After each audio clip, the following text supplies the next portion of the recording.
तोहरा से कहतड़ी हमार जब तक जवानी से प्यार कैला बियाह के लिए ला हमार मम्मी पापा तोरे साथे हाथ धरैले लेकिन फिर भी हमार जिंदगी नरक कर दिया। ओरे आ तोरा के कौन कमी हरे? तो सुना अरे जाते बारी नहीं हरी हमी अरे बड़ा दुख देला अकेले अरे माई मत रोवा हो। अगर तू हम रोवे लगबू तो हमारो मन बड़ा दुखी हो जाए। अरे अकेले रहो रजू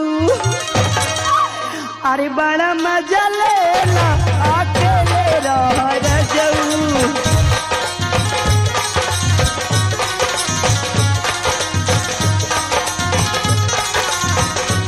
अरे माई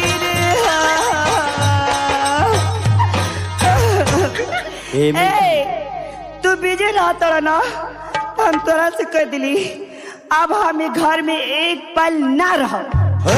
सुना अच्छा ये बतावा कि तोरा के कौन चीज के कमी बिया कि तू नैहर कुहा के जाती? हम जाए अपना नैहर। काहे तू नैहर जाबी? आ तो अगर नैहर जाबी तो महू ससुरारी जाई। हम तो अपने माई बाप भाई भौजाई और जे बात सबसे मिलते जे तू कैसे मिली? मुन्ना सावन मोरे ससुरारी है मोर। मोरे ससुरारी में मोर केहू है ना? आई बताओ ये तनी पूरा पंच भरल पूरा खंडनीय मोर है मोरे ससुरारी। अच्छा देख मोरा ससुरारी में मोर ससुर हूँ।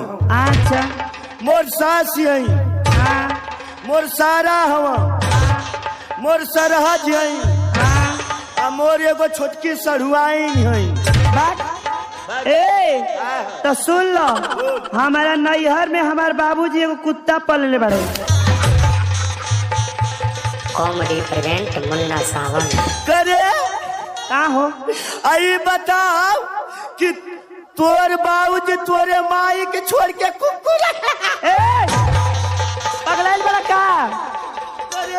तो ही न कहती कि मोर बाबूजी कुकुर रख ले। अरे रखले ना हुए पलले बारे पलले हम। हाँ आज तोरी के का कहूँ हम तो समझो कि तोर बाबूजी तोरे माई के छोड़ के कुकुर रख ले। पगलाइल बड़ा का हो? तो ही न कहती है ऐसे न बोले के चाहे कि मोर बाबूजी एगो कुकुर पलले हम। सुना जे हमरे घरे अंची लोग जाला ओकरा के इतना भोकेला कि कपड़ा टन टन मथा ठक ठक। कॉमेडी प्रेजेंट मुन्ना सावन तोरे का हो? आई बता कि तू के सरवा भोकेला? ए जी एक दिन हमसे बहुत बड़ा गलती हो गई रहे। रात होत रहे शाम के बेरा रहे और हम धीरे धीरे जात रहनी तब लगे कि हमार करेजा सन सन सन कर लगा। आयो बापा तू उसरवा पीछा से आके भोंक देले होई ना? हाँ तनिको बुझबे ना कयल कि अरे की ऊंचो पूछा मत आई हमार हालत बेकार हो गई। लेकिन यही तरी तोरी बहिनियों के भोंकेला।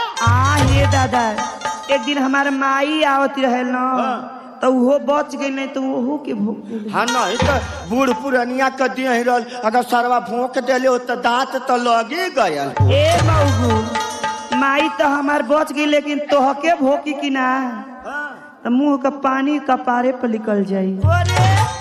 उ सरवा मुंह के भोकी उ तो छोड़ा आगा छोड़ा जब पाछा पाई तो उ मारी तोहर धक्का की तोहर लीला टन टन कर। चल ठीक कैली बता दिली महू न जाइबो तो सारे के खुदाई कर ले रहबो यही पकीटी का ले रहबो मगुई पीड़ियावा रे।